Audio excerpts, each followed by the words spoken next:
This Yeah, we can conference go will ahead and get now be started. recorded. All right, welcome everyone to this meeting of the Montachusett Metropolitan Planning Organization. Go ahead and start with our first item, which is introductions. Do you want to read the roll, Brian? We have Derek Cravat from Mass DOT representing Secretary and CEO Montachusett Nut. Yep, Derek Cravat here. Ann Sullivan, Mass DOT Highway, representing Highway Administrator Gulliver. Here. Mark Pamarini, Leominster. Here. Laura Schifrin, MRPC Chair. Here, thank you. Nice to first list. This is my first time here, so just listening today. Welcome. George Kahali, Mark. Present. And I don't see anyone from subregions 1 or 2, but I do see Tim Kilhart, subregion 3. Here. Phil Duffy, subregion 4.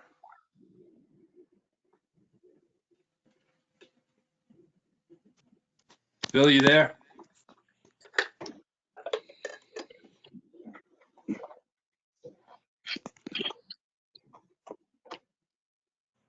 Yep, I can see you waving. Looks like that. We can't hear you, but I can see you waving. But we do have a quorum. We have 8 of our required 6, so we should be all set to go. So thank you. All right, great, thank you and welcome everyone. Move on to the next item, which is public comments. Is there anyone that would like to make a comment at this time? All right, seeing none, if you do have any during the meeting, you can type it into the chat or just let us know. We'll be sure to call on you. We can move on to the next item, which is approval of the February 21st, 2024 meeting minutes. Is there a motion and second to approve the meeting minutes from February as they've been posted? Yes, I make a move to approve the minute of February 21st. Thank you, George. Is there a second? I'll second. Ann Sullivan. Great, thank you. Motion having been made and seconded. Any comments or questions on the minutes? All right, go ahead and call the roll, Brian. Derek Cravat, Mass DOT. Yes. Ann Sullivan, Mass DOT Highway. Yes. Mark Pamarini, Leominster. Yes. Laura Schifrin, MRPC. Yes. George Kahali, Mark. Yes. Tim Kilhart, subregion 3. Yes. And Phil Duffy, subregion 4.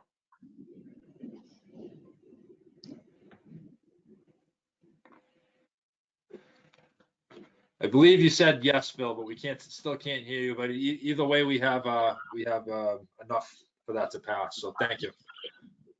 All right, great. We'll move on to the next item, which is a standing item on the statewide long-range transportation plan. So we don't have an update for this meeting, but we should at the April meeting. So I think at that meeting, we'll use this time to give a quick, maybe 5-minute overview of the draft plan. It should be out for public comment right around April 1st. And that's the plan. It's called Beyond Mobility. It's a statewide long-range plan looking at statewide transportation planning for the next 30 years or so and goals and strategies for MassDOT. So be on the lookout for that. We'll be sure to publicize it and share with you, Brian, to share with the mailing list here and get the word out when it's posted. And then we'll have a presentation at the April meeting. So more to come on that then. But for now, we'll move on to agenda item 5, which is the 2025 to 2029 Transportation Improvement Program, a review of the project. So I'll turn it over to Brian. So today we're 1 month closer to developing a draft, which I've stated before will be available next month for the group. And so we have some additional project lists to review today. We have the statewide priority project list that's developed by Mass DOT, and we have transit project list, which are provided by MART, the Regional Transit Authority.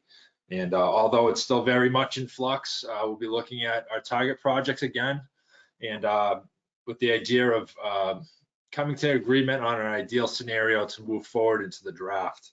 And we'll get that after we review the state and transit projects. And then the last portion of this is that we have a presentation on project 609-227, which is an air road rehab on 2A 111. So we have that as well. So I'll start off by presenting the draft transit projects. And again, these are prioritized by the Transit Authority. Same 5 federal fiscal years as the target projects we've been reviewing the last few months, 2025 through 2029. And I won't go over these in detail, but these will likely be the projects that are included in next month's draft. These are for your review. Number of different types of projects involved in here. This includes things like vehicle purchases, facility upgrades, facility maintenance, operating assistance, that type of thing. So those are available for your review, and likely this version or a very similar version will be developed into the draft tip for next month. On the highway side, so these are the state prioritized projects within our region. So these are developed by Mass DOT. These are prioritized by them. We'll carry this in our tip as well. I'll go over these in 2025, and again, it's similar list as we have currently in the 24 through 28 project list, but a little bit different. We have the new year 2029, of course. For this draft list, we have in 2025 Hubbardston Bridge Replacement, Williamsville Road over Burnshirt River, Sterling Stormwater Drainage Improvements at Wachusett Reservoir on Route 110, Gardner Elm Street Resurfacing and Sidewalk Improvements, Fitchburg Leominster Twin Cities Rail Trail Construction Phase 2. In 2026, we have Athol Bridge Replacement, Main Street over Boston and Maine Railroad, Harvard Lancaster Bridge Replacement, Jackson Road over Nashua River, Safe Routes to School project in Fitchburg, improvements at Memorial Middle School, and again, the Fitchburg Leominster Twin Cities Rail Trail Phase 2 construction, again carried in 2026. In 2027, Fitchburg and Ashby resurfacing related work on Route 31, along with Gardner Bike Path Bridge construction, North Central Pathway over Route 140. Leominster Lancaster pavement preservation related work on Route 2, we're in 2028 now. And Peter Sam culvert replacement on New Salem Road over unnamed brook. The last year we have in 2029, one project, Gardner Bridge Rehab, Mill Street over Baker Brook. So again, these are the state prioritized projects within our region. There are a few projects as well that are in our region, and they're state priority projects, but we share them. They're carried actually in adjoining regions tip. We'll actually have these in the appendix of our tip, but not within the regional project section that we have. 2026, Harvard is involved in traffic sign replacement along Route 2, along with a number of other towns in the Boston MPO region. And Athol is a part of a project along with FERCOG, Franklin Regional Council of Governments, and Orange Logan Road over the east branch of the Tully River bridge replacement. So these are going to be included as well. So that brings us to the main topic of discussion as it relates to these projects is the target section, again, where the MPO has discretion over project placement. So I'll open up this exercise first by stating that things are still evolving with these projects. Costs and statuses are changing as we speak. So when we look at some of these scenarios we've made, things still may change to a certain degree over the next month. This may look a little bit different when you view the draft next month, but basically in developing these scenarios, we have 3 scenarios to consider. We've tried to prioritize keeping projects on schedule as much as we possibly can, meaning keeping them where they are currently listed in the 24 through 28 tip. Also, we want to be as flexible as we can. We want to make sure that we spend out as much of our target allotment in the region as we can, as long as we feel projects will be ready for placement.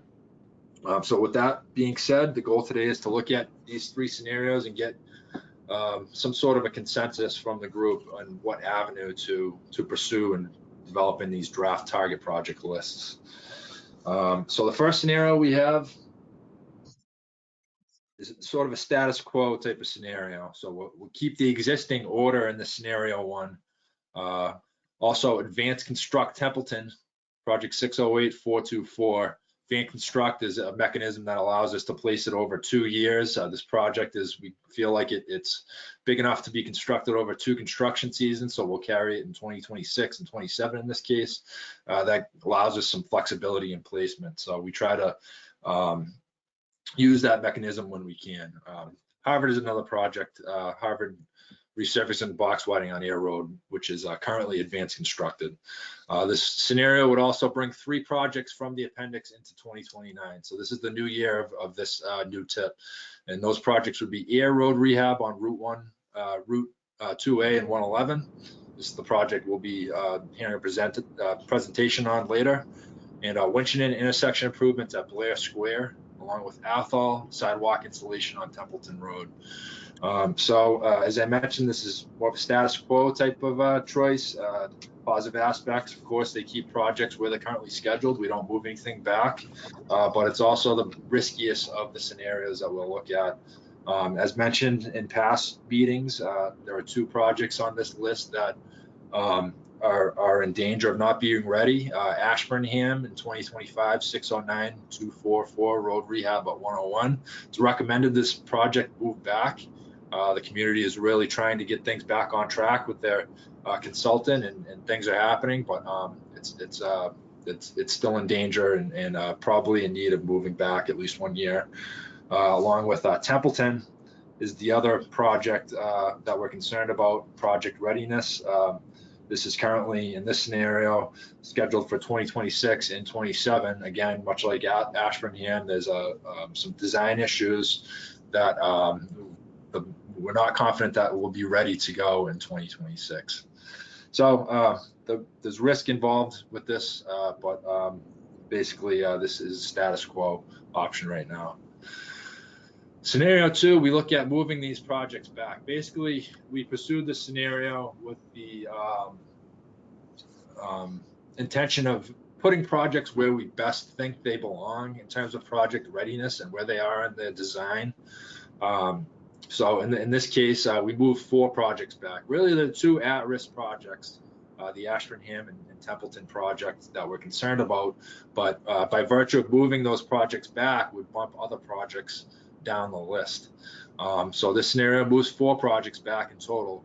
We bring only 1 project from the appendix to 2029. In this case, it'll be the Air Road rehab on Route 111 and 2A project, as opposed to the 3 projects we see in scenario 1. And again, Advanced Construct Templeton in 27 and 28, moving that project back 1 year.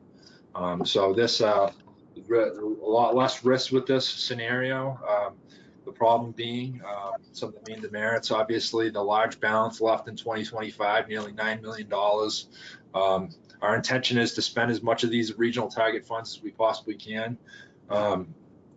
As I mentioned before, these funds would just revert back into the state coffers to be spent on statewide priorities, could be in our region or elsewhere. Also, significant demerit, by virtue of moving Templeton and Ashburnham back, it would affect other projects as we need to be fiscally constrained in each one of these years. So in this scenario, we see Sterling intersection improvements at 140 and 62 move back from where it's currently placed in 2028 into 2029. Also, along with that project in 2029, we'd see Clinton reconstruction of Sterling Street, Route 62, move from where it's currently placed in 2027, 2 years back into 2029. And this is all necessary movements by moving Ashburnham and Templeton back. And we simply don't have anything to fill in 2025 with. And I'll note that as of right now, Sterling and Clinton, these projects listed in the scenario in 2029, are on schedule to be constructed or ready in the years that they currently are placed. They're also high priority projects for the region. They have pretty high comparative valuation scores, so that's something to consider.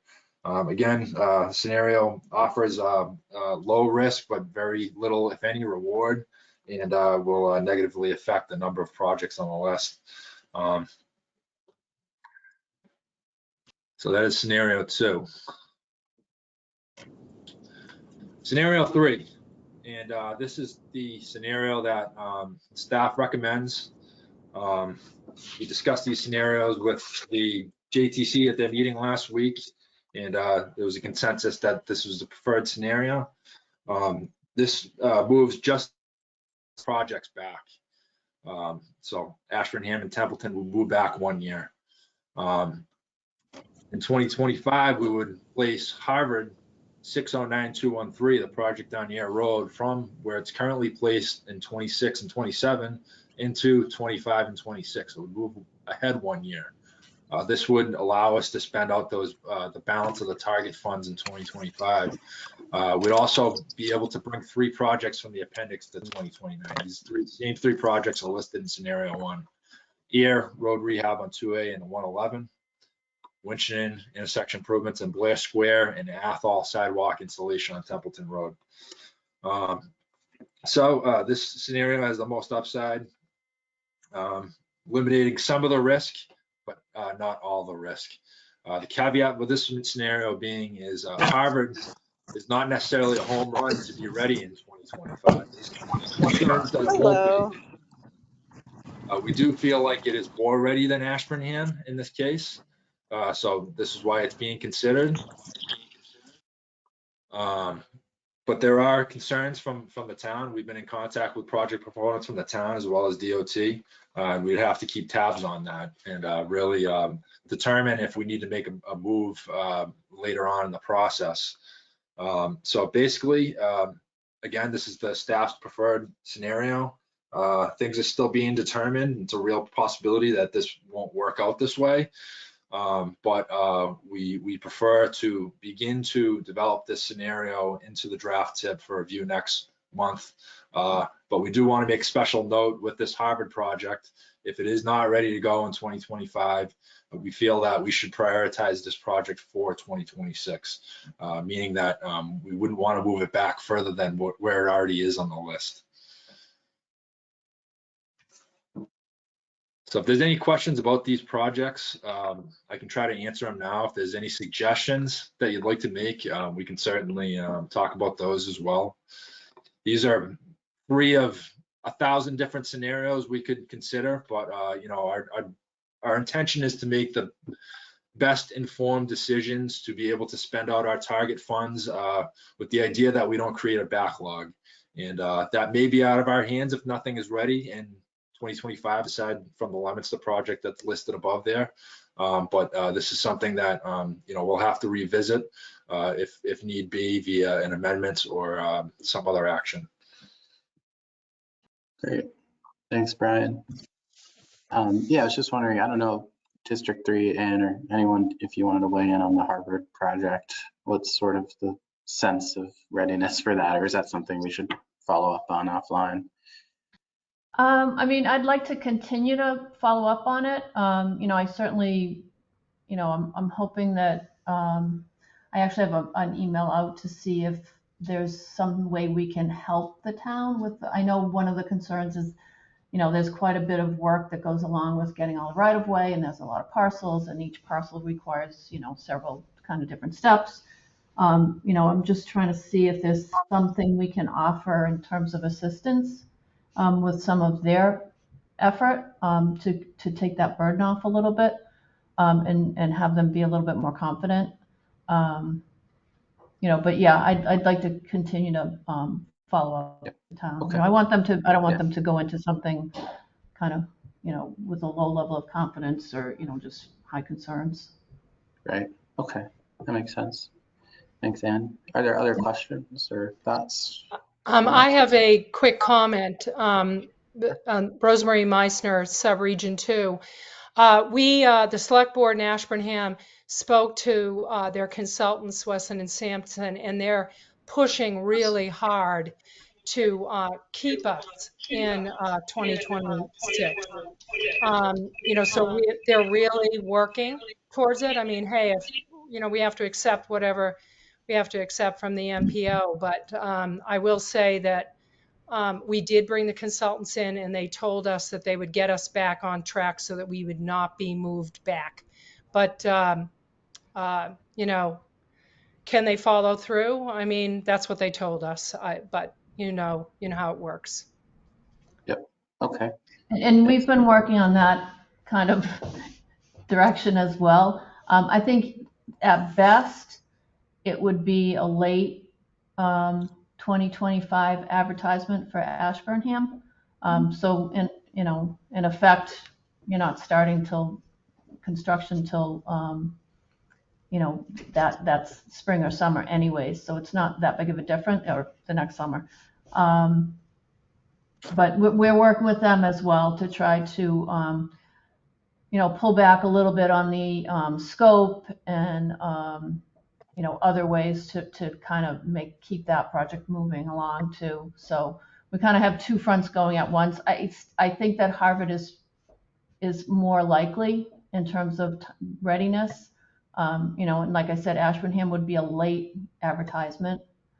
So in essence, when it's in terms of construction, the difference isn't that much between a late 25 and an early 26 Great. Thanks, in Ann. terms of construction. Tim Right. Kilhar from Harvard Yeah, DPW. Tim, go ahead. Yep. Yeah, I just wanted to speak to our readiness. I had spoken with Brian after the MJTC meeting last week. The concerns with Harvard, I'd love to meet with Ann offline if she would like to discuss with me different things. If she sent an email, I don't know who it went to, but if you could reach out to me, I'm kind of running this project. But like you said, we don't have the right-of-way plan signed off yet. So we've passed our town meeting. We've passed anything to do with our town meeting, so we don't have the 100% design. We just funded an additional $75,000 to do side layouts for all our side roads that we found out we need to do now, which those then have to be approved at town meeting. We don't have another town meeting till the fall after the one we have next month. And so we've got all that going on right now. And we're just, we don't have any funding for the easements. We haven't done all the easements. We've got 170 some odd easements that have to be taken for land taking. So if there's anything, the only way we could be ready would be if we have some help to figure out how we can get this. And if Ann can convince me that that's a possibility, we're at the 75%, getting close to the 100, but we've still got 3 or 4 months before we even see the right-of-way plan signed off if everything goes well. So that's my concern, that I just don't want to be put into 25 and feel like the bad guy here if we can't make 25 and then be pushed back into 26. Because the town has already committed $850,000 on this project from the town's coffers. So I'm trying to represent the town of Harvard that we've spent our due diligence. We've been in 26 since the beginning, and we should be on target for 26 if nothing else happens. So thank you. Okay. Thank you, Tim. Yeah, we can definitely coordinate some conversations offline about that and perhaps include our right-of-way section as well and kind of revisit that. But any other thoughts on this for now, the scenarios? Just a quick comment follow up on from Ashburnham. The select board did agree to scale the project back, so that's not something that's going to stand in the way. Okay. Thank you, Rosemary. Okay.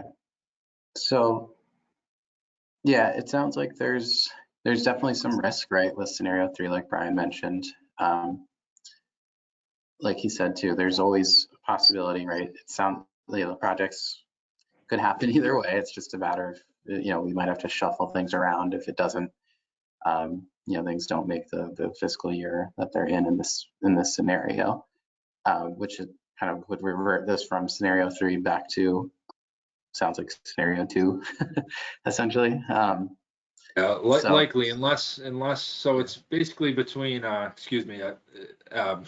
and Ashburnham. So if both of those projects aren't ready, we'd likely be in a scenario 2 situation. I think that we just didn't want to do anything prematurely and just leave the money on the table right now. Hopefully there's a push to have something else ready in 2025. That's the idea behind it. Right. Okay.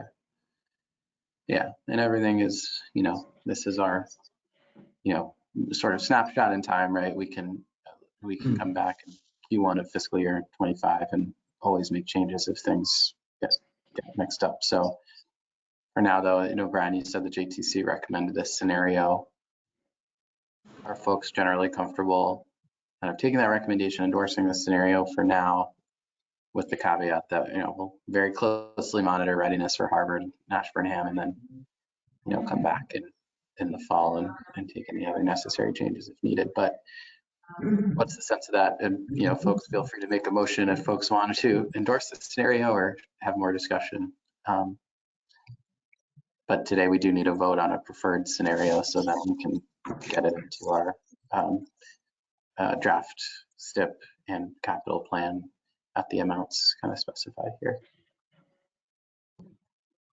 So we do have to make an vote to release Right. for public comment?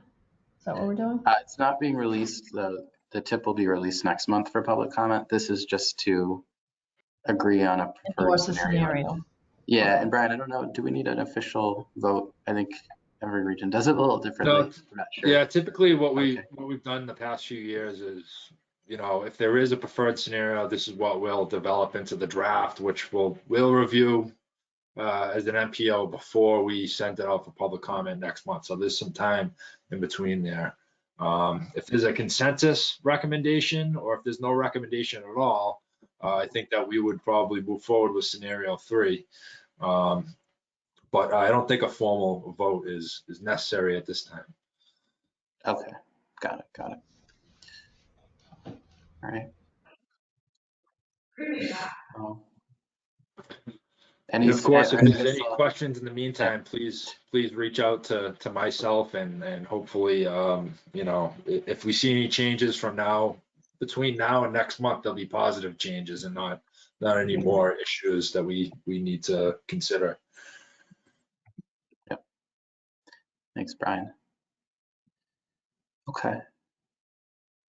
So yeah, unless there are significant objections to scenario 3, I think, Brian, it sounds like we can consider that kind of the consensus for today, obviously with those caveats, and we can come back next month with any updates. So. Sure, and we'll make sure to get the full draft document of the tip along with all these projects, the target projects statewide, what have you, out to MPO members a week before the meeting next week. So it'll be something that you can review with plenty of time before the meeting. Thanks, Brian. All right. So with that, then, go ahead, Brian. Yeah. Are there more items under this one? Yep, and feel free to reach out to me. Other than that, as it relates to the 25 to 29 tip, we just have a presentation on the air project 609-227 road rehab on 2A 111. You can see in scenario 3, we placed this in actually all the scenarios we looked at today. We placed this project into 2029 from where it currently is in the appendix. So I see Dan on. Dan, do you want me to give control over you for the presentation, or would you like me to move through the slides? Why don't you move through them? That might be easiest. Sure. Okay, great. Excuse me. So my name is Dan Van Scalquick. I'm the DPW director for the town of Air, and appreciate the MPO letting us present our the project, the Air project, 609-227. This is Main Street in Air, and we'll get more into the characteristics of where the project is. So I'm also joined by the town manager, Robert Pontbriand. He's on the call. Alan Minoyan from our Office of Community and Economic Development, and Matt Hernon, our town engineer, as well as Ty and Bond, our consultant, is on the call. So Robert, do you want to give a few kind of introduction comments first before we get into the slides? Sure, Dan, just very briefly to members of the MPO, on behalf of the Air Select Board and the town of Air, we appreciate the opportunity to present this important project, not only for the town of Air, but for the region, as Dan will highlight in the presentation. And as always, we're in a position as far as readiness. I think as of right now, we're somewhere around the 2029 timeframe. As you'll see through the presentation, the town is committed to increasing its readiness and to be ready to do this project more in the 2026 timeline, given the age of the scope and the importance of it. So with that, again, we thank you for your time this afternoon and your support, and we'll get right into it with Dan, who will go through the brief presentation. Thank you. Thanks. So yeah, if you want to go to the next slide, please, Brian. Okay. So a little background of the location of AIR. So we're next to Littleton and Harvard, Route 2 495 area. It's area-wise, it's not a very big town, 9.6 square miles, population of 8,400, and socioeconomic. It is an environmental justice community.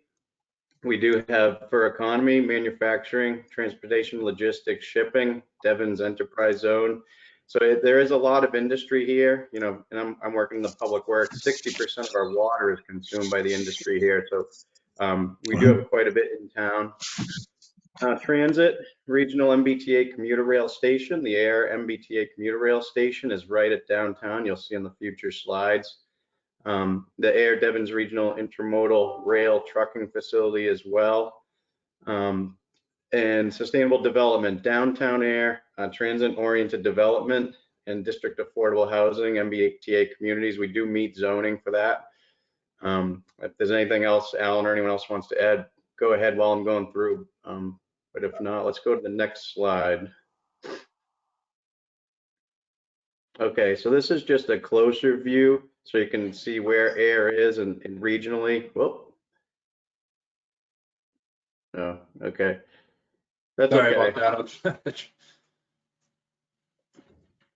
Having trouble going back, Dan. Okay. Here we go. There we go. Just more of a regional image here. AIR's proximity to the major routes. I mentioned Route 2, 495.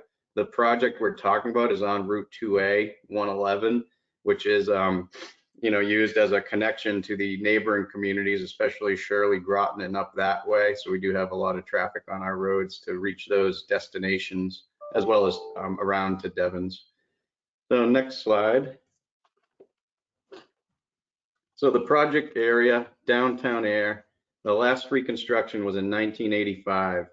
So this is it's an urban principal arterial. That's the designation of the roadway. Downtown AIR, it's the main mercantile area, historic downtown of AIR. There's shops, restaurants. It's got, you know, the regional connection. You can see the AIR MBTA stop here. As I mentioned, an arterial for connections to other towns travel through here. And also you can see on here the Nashville River Rail Trail, one of the terminuses of the rail trail is in AIR. So it's it's got some regional significance to it, and it's our main downtown mercantile area. Next. Here are some images. Thank you, Alan, of the some of the construction back in 1985. I'm not going to talk about PPE on this, but you can see that the sidewalks being poured in and the granite curb. Next. So some of the existing conditions out there and some of the issues we have are, it was designed for 1985. It was built for vehicles, not to the current complete street standards we do today. Alan, you took these photos. You want to speak to these events? So we do witness some issues out there with traffic and safety concerns with pedestrians and vehicles. Well, yeah, Dan, thank you. Yeah, I'll just say, folks, I have the privilege of my window faces right onto Main Street here. And for years, I've, witnessed some interesting dynamics out on the street. But I just showed, these two images, one which we see a great deal of. Coming in the AIR, they're coming in over a railroad overhead bridge. They have to accelerate and come into the downtown rather quick. They're confronted with crosswalks. And we have many instances, where vehicles will stop for the crosswalks, folks getting into it, but vehicles behind coming into the downtown a little too fast. And we see a lot of rear end incidents like this at our crosswalks. The other image to the right, I just see is, almost a 200-foot long tractor trailer skid mark. I have an archive of skid mark photos. I won't be with them. But when you see skid marks, spanning 200 feet, we just have an issue with vehicles coming. The place is simply not designed at this point for the type of heavy trucking we deal with every day, combined with regular, traffic. And the fact that downtown wants to become a livable place. We have the downtown commuter rail station. We're ready to fulfill our MBTA community things, but we have a conflict here with the road, the way it's designed functionally, and people feeling comfortable and safe living in the downtown again. So it's time for this to happen. And we think it's really going to unleash some extraordinary regional economic development potential and livability, which is, as we know now, is the core of economic development and the retention of our businesses. Thank you, Dan. Okay, thanks. Yeah, let's go to the next slide, Brian. So the next one, just some more existing conditions. On the right, you can see a picture of the lighting out here. So even, at nighttime, the existing lights are what was installed back in 1985. They've just been improved as they've gone on. So they're not dark sky compliant and they don't light the street very well. And as well as here, we mentioned the trucking route. There's really no bypass around Main Street. So you have to, and we have to account for that as we move forward with our safety and our design. Next slide. So just in general, we've talked about some of the improvements we'd like to do out there. There'll be ADA compliant sidewalks, walkways. We'll meet that, which it doesn't currently meet. We mentioned street and sidewalk lighting, enhanced crosswalks, and also minimizing. We do have too many crosswalks out there at this time. Multimodal transit connections as well with the MBTA there, and as well as we can add bus stops with Devon's. Montachusett regional impact and benefit. It is a freight trucking route which we've talked about, and connections to other towns. Nashua River Regional Rail Trail terminus and the MBTA commuter station. And downtown livability and business, transit-oriented development district with affordable housing and MBTA communities in Devon's enterprise zone. So why don't we go to the next slide? Oh, I got cut off there.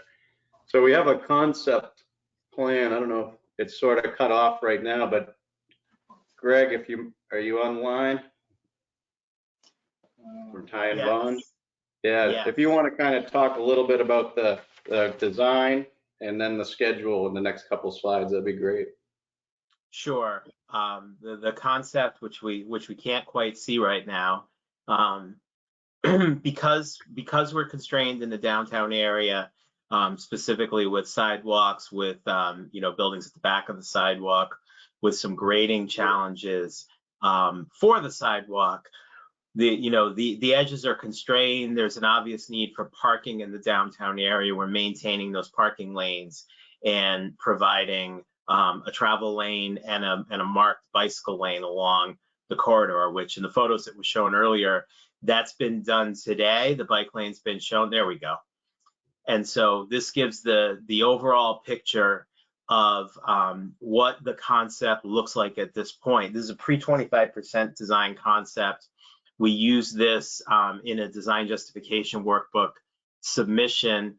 We have been working back and forth with MassDOT, with the district, with the Complete Streets engineer, and obviously with the town on the specific elements of this concept of pedestrian and bicycle accommodations, connection to the Nashua River Trail, etc.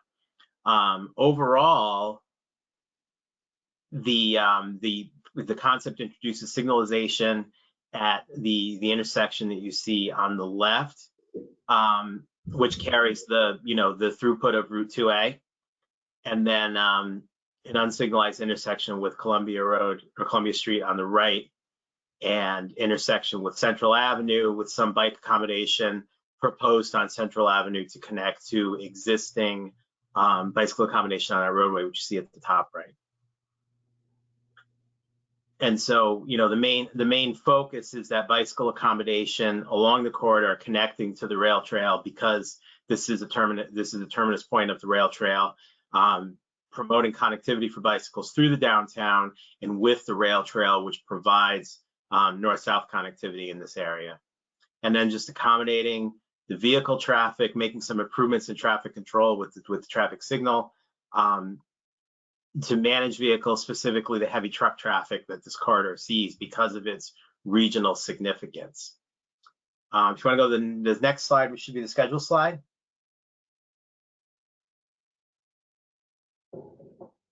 And so, this goes through some of the process. The town had hired World Tech Engineering to start the design back in 2020. Time Bond acquired World Tech Engineering at the beginning of last year, 2023. The folks from World Tech who have developed this project are part of Time Bond now and have been involved all along with project development. We worked through over 2023 a couple different revisions to the design justification workbook.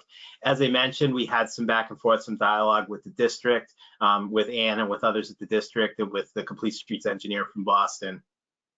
And then going into 2024, we've been kind of formalizing the pre-25% design steps. And so what you see there is intersection control evaluation, the ICE process, which MassDOT requires. We're currently working our way through that, determining what's necessary through MassDOT review, and we'll be doing that over the course of the next several months. A road safety audit is in the process of being scheduled, likely in May. And then that should line us up with pre-25% concepts that already exist and would be refined, and then be prepared for a 25% design submission later in this calendar year, 2024. If you plan that forward and think about if the 25% is submitted in late 2024, thinking about review timelines and will get us to a design public hearing sometime in the middle of 2025, followed by 75% submission later next year. And in 2026, we would be ready for 100% submission, PS&E advertisement. That is obviously ahead of the 2029 tip year that was spoken about earlier, but it shows how, with the work that's already been done and with the readiness of the town to get this thing together so that it could be advertised sooner as needed. Yeah, this is Dan again. Those are all the slides we had, and I'd just like to part and thank the MPO for letting us present, and I'd also like to mention that the TEC score for this project is matched with the other projects as the highest TEC score, and the town, as Robert said, is highly focused on moving this forward and getting ready by that 2026 timeline. So thank you again, and we're looking forward to working with the MPO. All right. Thank you, Dan and Greg and Alan and Robert. That's great. Any questions on this project?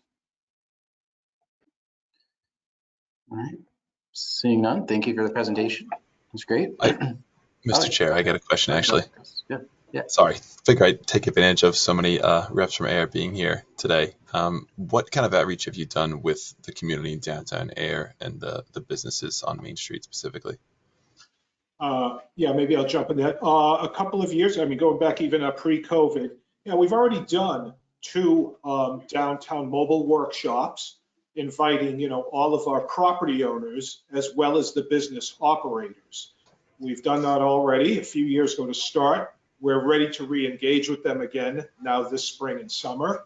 We've also done mobile workshops with our Municipal Disabilities Commission and Planning Board. So yeah, we're going to, and we have the benefit, our team members have been here serving with the town for many years.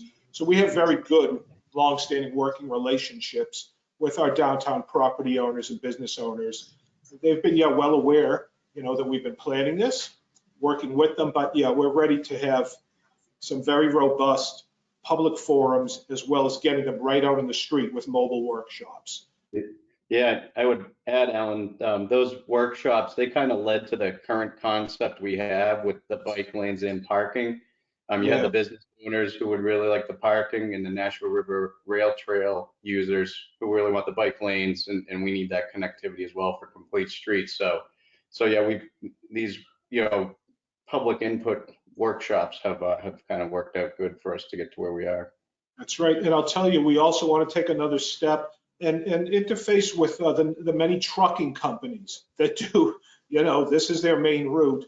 And we'd like to set up some forums, even individual visits to some of the trucking firms and companies, and really run this and work with them to make sure they're good with turning radiuses and such. So yeah, we're really ready to engage with all parties involved. Excellent. That's great to hear. Thanks, Alan. Thanks, Dan. I grew up nearby and frequented downtown air as a kid. So nice to see this level of investment. That definitely needed. And I'd just like to add one last, thanking George Snow, because we are also now part of the regional trucking study that Lancaster, Shirley, and we were included with that. So thanks to George and all of you as that is going on, and we'll feed into what we're doing here as well. Great. Thanks, everyone. So, Brian, I'm so sorry. I forgot about the request to move the coordinated plan up. So if That's it's all okay, right. maybe You know, we'll I do saw, that. yeah, I saw enough members here, and I feel like we're safe to have a quorum all the way through. So that worked out just fine. Okay. Do you still want to move it up, or should we do UPWP next, or no strong feelings? I think it would be all right if we just continued on with the schedule as it is. With the normal. Okay. All right. That sounds good. We'll then move to the fiscal year 2025 Unified Planning Work Program. I'll turn it over to Sherry. At the last MPO meeting, we talked about the UPWP. We talked about the equity analysis, and I did a presentation on that. And based off of that presentation, we have decided to move forward with the following new tasks. So the tasks that are on your screen highlighted in yellow are our newer tasks for the upcoming program year. I'll just briefly go through each one of those to give you a better overview. The first one is the multimodal connections task, and that one is working with the town of Ashby to establish a pedestrian network that provides access to the town's historic buildings, landmarks, businesses, and elementary school. And then the second step of that project is also working to connect that newly established multimodal network to the existing Wapak and Mid-State Trail system on Mount Watatic. So that was something that the town is very passionate about. That mountain is used by a magnitude of hikers, and they wanted to see if they could get those hikers and bring them downtown to get some economic development out of that.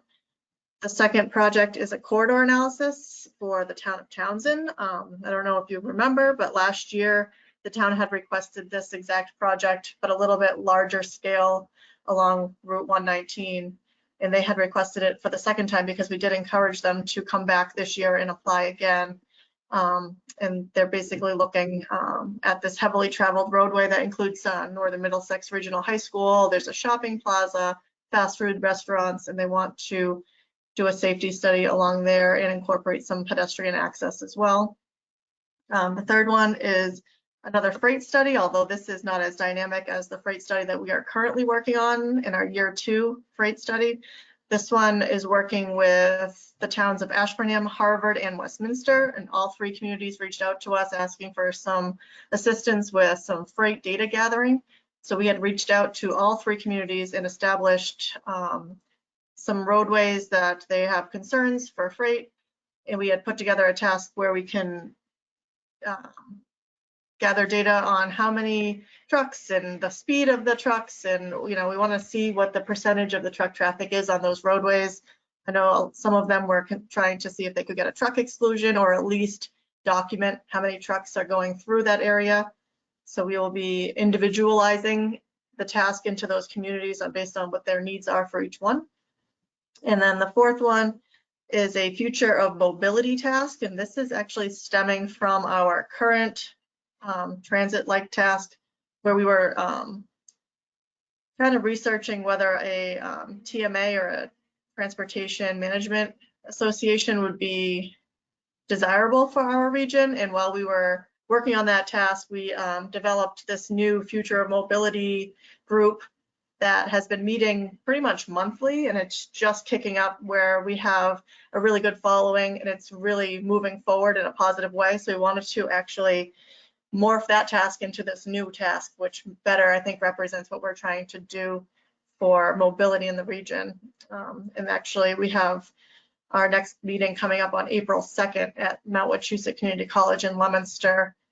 So if there's anybody who's interested in furthering their mobility input, then you're definitely welcome to attend that meeting. I'm sure we'll be sending out notices on that as well in the very future.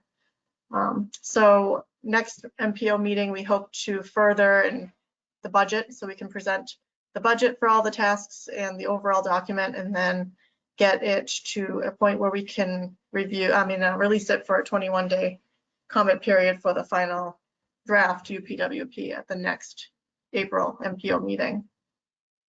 Does anybody have any questions? I also wanted to touch upon that, who was it? Shirley. Shirley was the only community that did request a UPWP task that we did not choose them. And that was based on the equity analysis and our budget for our program year. And again, just like Townsend, we encourage them to apply next year with the hope that we can fit them into that budget in that program year. Does anybody have any questions on any of the newer tasks or even the older tasks? Any questions? Don't see any. Okay. Thanks, Sherry. Any other updates on the UPWP? Or I know it's set to go up for comment, like you mentioned, next month, right? So that's the plan. Yeah, we'll have the full draft document out with the mailing for April. So a week before the MPO meeting, we'll make sure everyone has the chance to review the full document, not just project list, but the whole draft thing that we'll recommend going out for public comment period. So be on the lookout for that.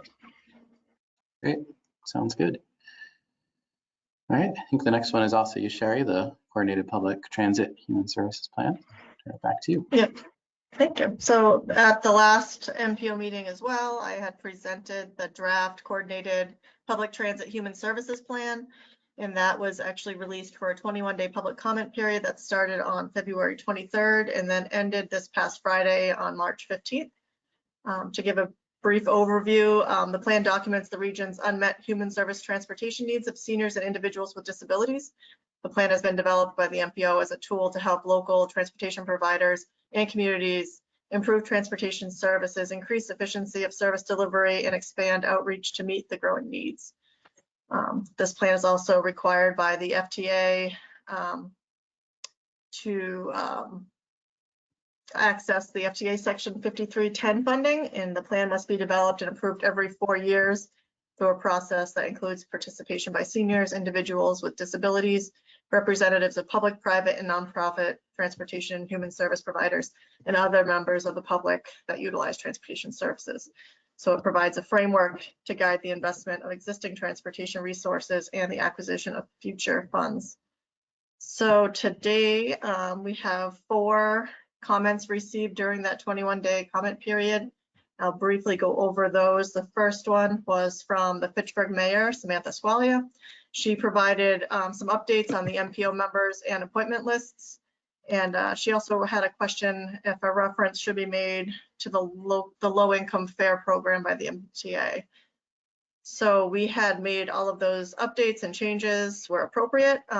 This was actually a really helpful comment because at times we have people come in and out of organizations or communities that we can't always keep track of who is the newest point person. So it's great to have someone actually read through those and give us some feedback. We really appreciated that one. The second one is from Neil Angus from Devens, and he had various comments, but elaborating mostly on the transit needs in and around the Devens Regional Enterprise Zone and considerations for additional priorities and recommendations. So to address his comments, I actually met with Bruno Fisher from MART yesterday just to make sure we went over all the comments in detail and addressed them individually. And we had incorporated Devens a little bit further, and additional information was provided in response to priorities and recommendations. So there was actually additional write-up on gathering input from major employers and social service providers that was also included, and having MART pursue creative funding options and opportunities such as inter-regional connections in order to expand these services for the region, namely the Devens area as well. Beth Faxon from Townsend was our third comment, and she was seeking a more measurable way to make specific tangible goals in section D1 and D5, as well as finding a way to involve the smaller, more rural communities. So we had some additional wording that was added to address the comments, such as MART staff will meet with member communities no less than twice per calendar year in order to provide assistance and education as needed.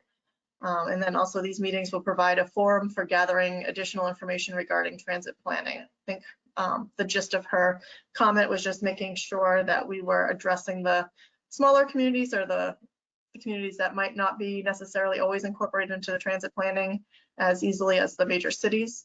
And I think meeting with those communities, even if it's twice a year, will provide invaluable resource for educating them on what transit services is out there for them to access, as well as what their needs are, so that, you know, additional transit services can be provided in the future. And our fourth one was from David Klein from the Arc of Opportunity, and he expressed concerns for the Arc of Opportunity and other human services organizations that are experiencing a lack of transportation services to and from community and therapy-based day programs.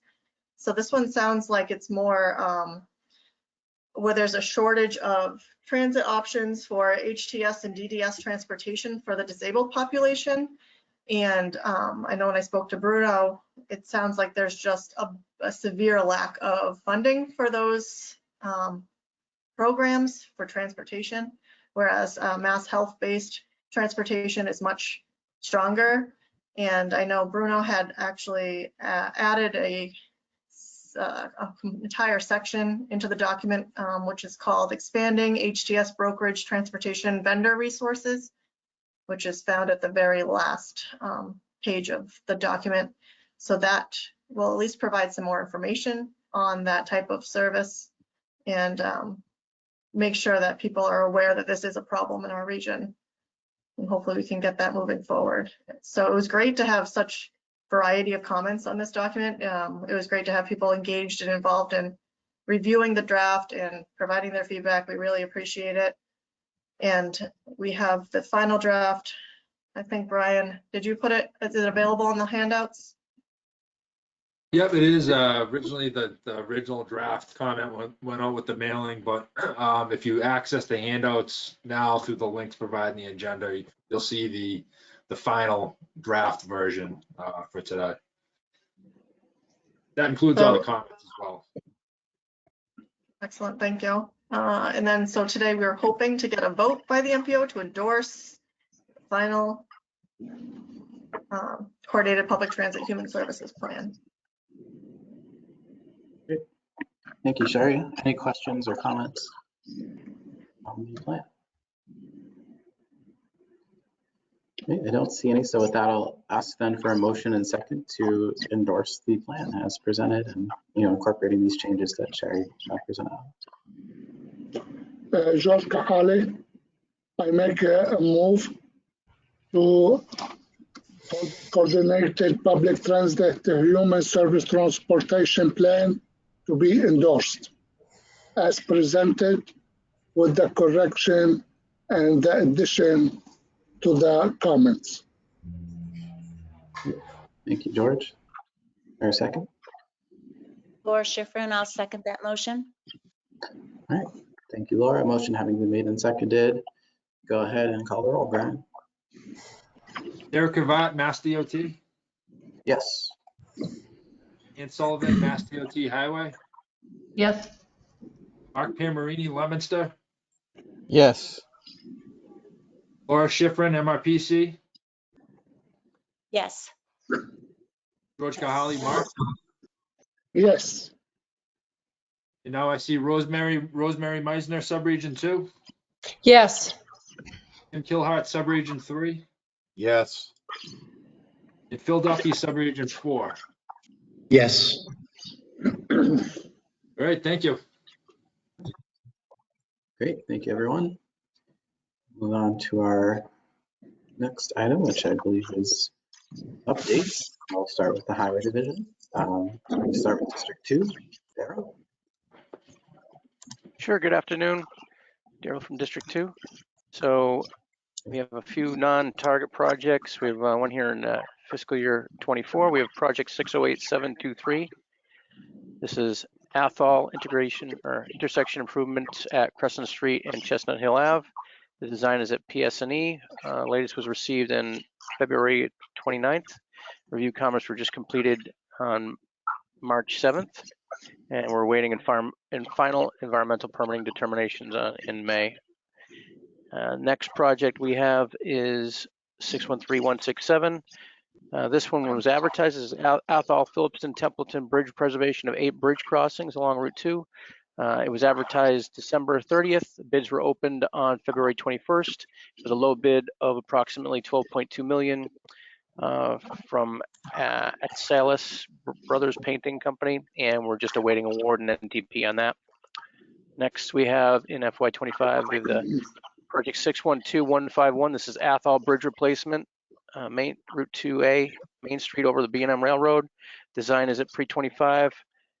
Preliminary structures report was resubmitted. Review comments were completed on December 1st, and 25% design is due on July 19th this year. This one is was also recommended to move to 26.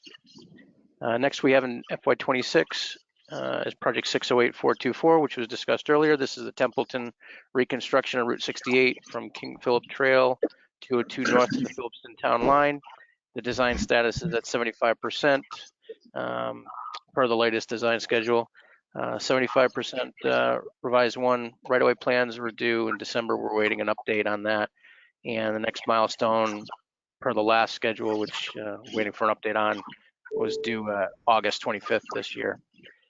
And that one, again, is recommended for 27 at this point. And that's all I have for now. Great. Thanks, Daryl. Any questions for Daryl? Seeing none, we'll move on to District 3.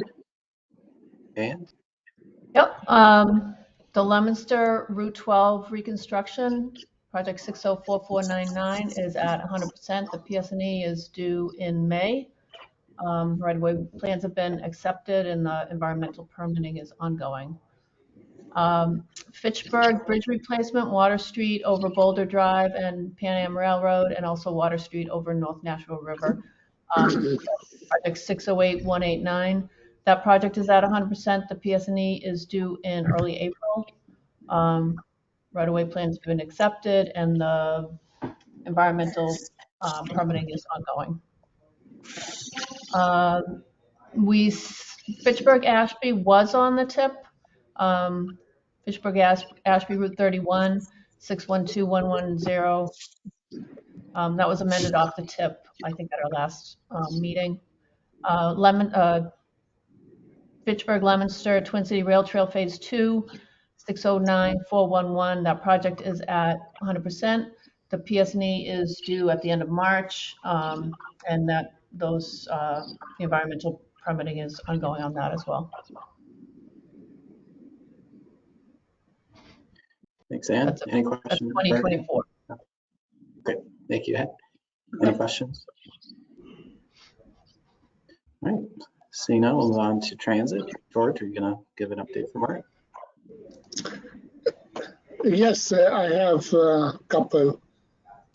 As I mentioned last month, as part of the Fair Share program, MAR implemented several new services to its bus route system in the MART region. I'm repeating this just to make the people know and start using the new services, especially we implement Sunday service, and on April 1st, we're going to add more services on Sunday in Fitchburg and Leominster cities. Please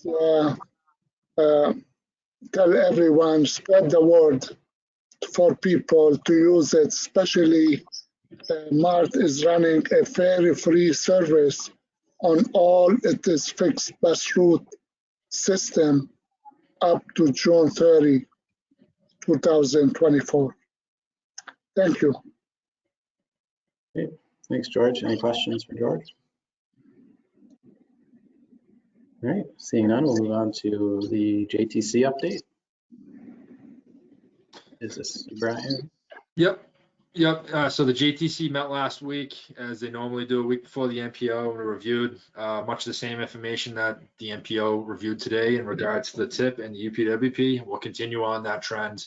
We'll review the draft of those two documents with them next month at that meeting, which is next April 10th at 2:30 remote. So that's when the next meeting is. There are a few additional items. The first is a handout. There's some information from the Division of Ecological Restoration regarding a municipal assistance program for culverts. They're seeking proposals from municipalities for replacing or removing undersized, perched, and/or degraded culverts and bridges. So applications for this are due Friday, April 12th at 4 p.m. and additional information and links are involved, included in the handout. And the final item I have relates to the Safe Streets for All program that we're working on right now. We have a survey up and active. If you go to our website, you'll be able to access the survey under announcements. You can see right at the top here, there's a MRPC MART Safety Action Plan. You click on this link. And we're still working on the website and the links here to make it a little bit more user friendly. But essentially, you click on these links here. It'll give you some more information about the program, some background, and as of right now, how to get involved. This tab here will eventually get you to the survey. So we just added the survey button. I think that what we'll do is we'll add it in a more prevalent location on the website moving forward. So this survey is to inform the process along with the data that we collect along with our consultant. So we'll be pushing this up till it closes, which will be May 8th. So hopefully we'll get some good feedback here, and we'll continue to promote the survey as we move along. So that's the information I have. Great, thanks, Brian. Any questions? Okay, move on to the MRPC update. See Glenn here, so I can Okay. give a quick update. So we're still looking to hire a transportation planner for the transportation department.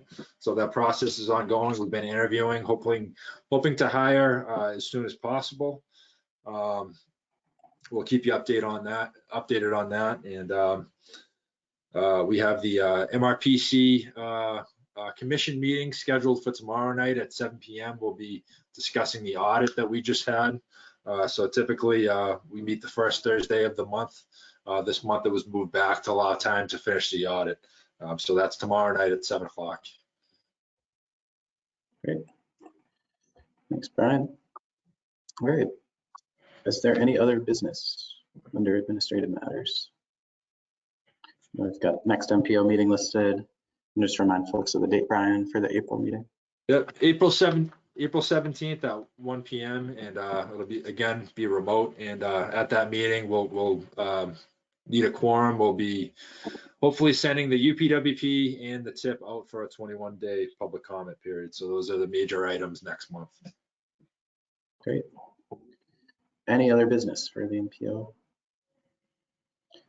right.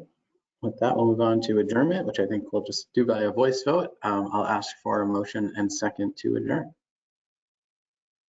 Motion to adjourn. Laura Schifrin.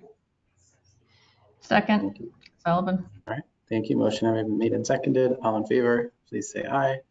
Aye. Aye. Any opposed? All right. Without objection, we are adjourned. So thank you, everyone. And we will see you back here in April. Thank you. Thank you. Thanks, everyone. Bye.